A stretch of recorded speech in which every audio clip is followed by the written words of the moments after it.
پوتا: کیا دادی پہلے زمانے میں بھی لوگ ڈپریشن میں رہتے تھے؟ دیسی دادی: نہیں بیٹا، ہم تو اپنے گھر میں ہی رہتے تھے، تب اتنے پیسے کہاں تھے؟ ہم اتنی ذہین قوم ہیں کہ اگر کسی کو فون کیا جائے اور وہ آگے سے فون کاٹ دے تو سمجھ جاتے ہیں کہ وہ راستے میں ہے، آ رہا ہوگا۔ سنا ہے محبت کے راستے میں بہت درد ملتے ہیں، سوچ رہا ہوں اس راستے میں میڈیکل سٹور کھول لوں، بڑا چلے گا۔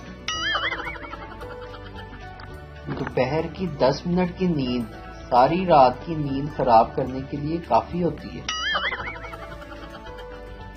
چھوٹا بچہ اسکول سے گھر آیا تو اس نے اپنی امی جان سے کہا، بھوک سے پیٹ میں درد ہو رہا ہے۔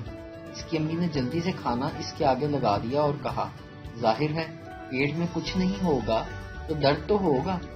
شام کو بچہ ہوم ورک کر رہا تھا، اس کے والد گھر میں داخل ہوئے اور کہا، بیگم میرے سر میں درد ہو رہا ہے۔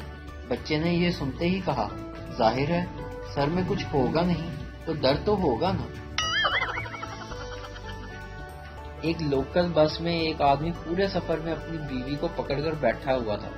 کسی نے پوچھا کہ بیوی کو کیوں پکڑا ہوا ہے؟ وہ آدمی غصہ ہو کر بولا، بیوقوف، اوپر دیکھو کیا لکھا ہے، اپنے قیمتی سامان کی حفاظت خود کریں۔ ویڈیو دیکھنے کا شکریہ۔ لائک کیجیے ہمارا پیج NTV اردو، اور ویڈیو پسند آئے اسے ضرور شیئر کیجیے۔